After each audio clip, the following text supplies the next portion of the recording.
South India shopping mall, the wedding మంత్ర, సరికొత్త wedding collection, south India shopping mall. మీరు రాజకీయ పార్టీలో ఉన్నారు, అటు ఆ ప్రజల పార్టీలో ఉన్నారు. ఏ పార్టీ అంటే మీకు బాగా ఇష్టం? సైద్ధాంతిక పరంగా ఖరైన స్టెప్ వేస్తే వాళ్ళంటే ఇష్టమే, నాకు ఇప్పటికీ ఇష్టమే. దాంట్లో ఏం డౌట్ ఏం లేదు. ఎందుకంటే వీళ్ళ పంతా వేరే, వీళ్ళ వ్యవహారాలు వేరే. ఇక్కడ ఉండేటువంటి మామూలు బూర్జువా పార్టీలు అంటాం మేము. ఈ బూర్జువా పార్టీల యొక్క వ్యవహారం వేరే, అది విప్లవ పార్టీలు.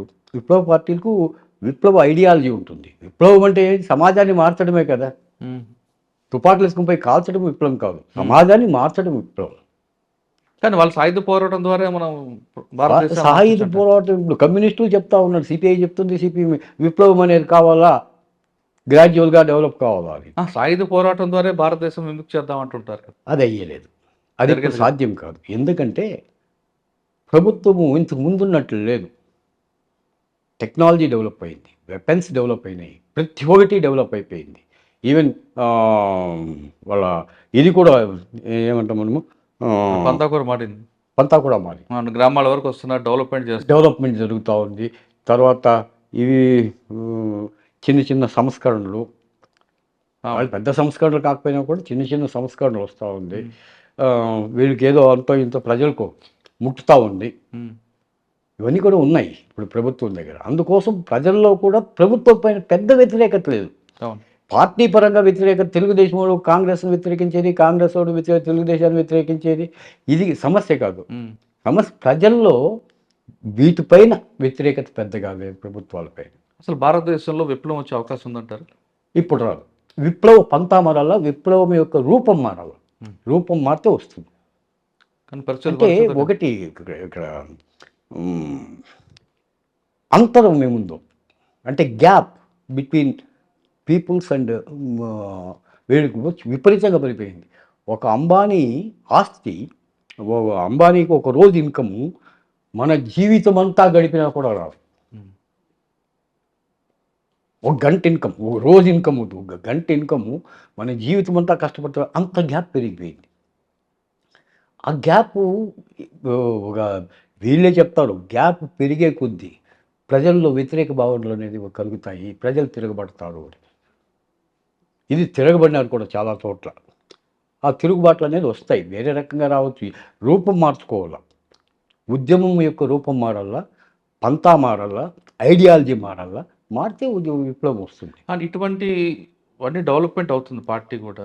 అంటే ప్రభుత్వం మారుతుంది, సంవత్సరాలు మారుతున్నాయి, అన్ని సంస్కరణలు వస్తున్నాయి. కాబట్టి పార్టీ కూడా ప్రజలకు అనుగుణంగా మారడానికి ఎందుకు అవకాశం తీసుకోవద్దు? ఎప్పుడో కాలం చెల్లిన సిద్ధాంతం పట్టుకుని నడుతుంది. అది వచ్చిండేది పంతా మారాలి.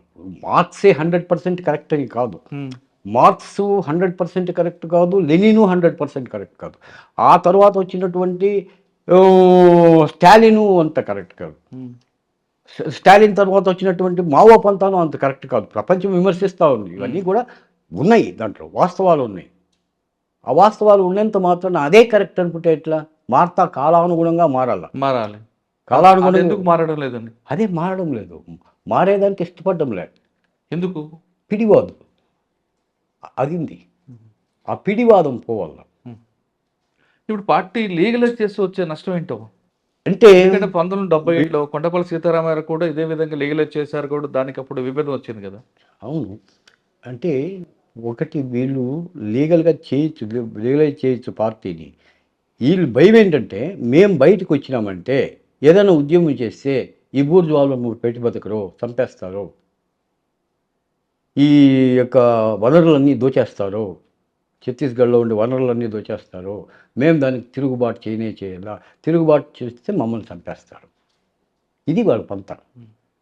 నేను 2-3 ఫ్రెండ్స్ని కూడా అడిగిన, సింపథైజర్స్ను, ఏమి ఇట్లుంది కదా పరిస్థితి, హాయిగా ఏమి చేయాలి దీనికి అంటే, వాళ్ళు ఏం చెప్పినారంటే, ఇవంతా అయ్యలేదు, వీళ్ళు పంతా మారడం లేదు, ఇంకా పంతా మార్చుకోవాలి వీళ్ళు. పంతా మారితే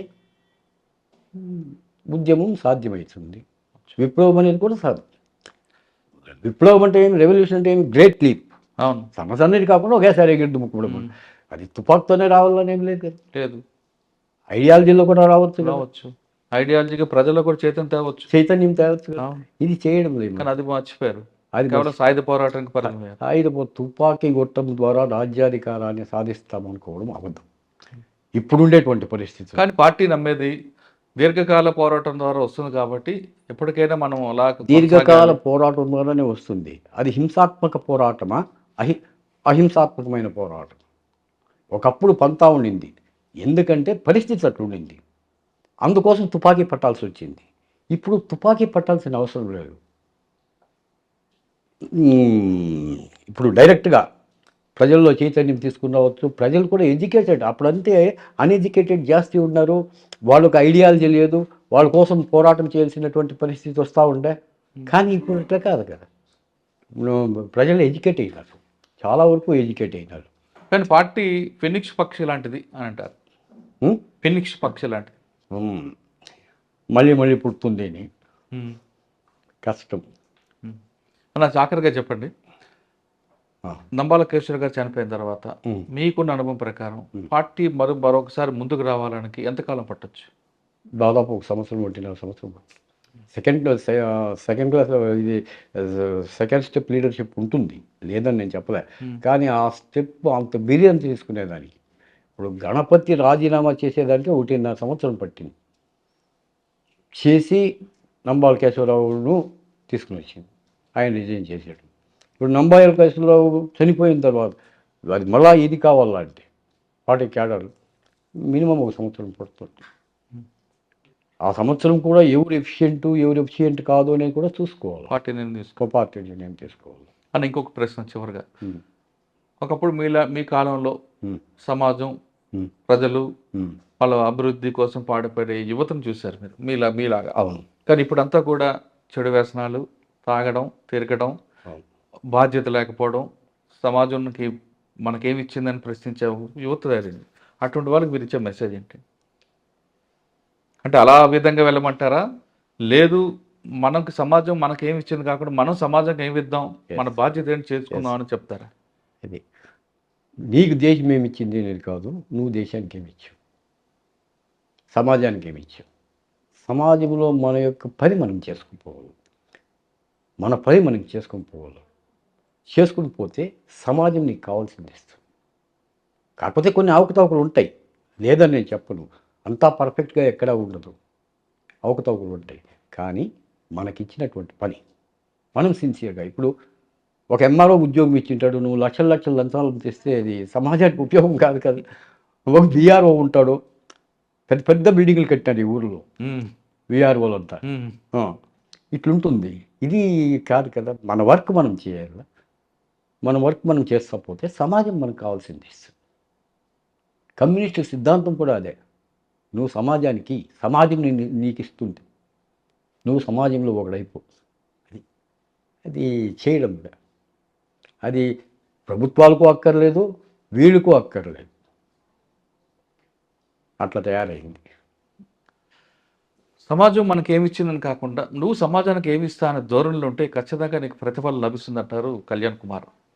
పార్టీకి కూడా ఇప్పుడు నంబాల కేశవరావు గారు చనిపోయిన తర్వాత పార్టీ అంతరించిపోతుంది కూడా కాదు, కొంతకాలం పడుతుంది పైకి లేగడం. కానీ సాయుధ పోరాటం ద్వారా మనం ప్రజల్లో చైతన్యం తీసుకొస్తామన్నది అది కాలం చెల్లని సిద్ధాంతం.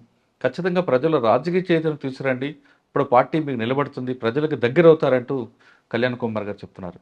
ఇది ఈ వారం కళ్యాణ్ కుమార్ గారితో ఎక్స్క్లూజివ్ ఇంటర్వ్యూ. వచ్చే వారం మరో కష్టం మళ్ళీ కలుద్దాం. అంతవరకు నమస్తే. Thank you very much.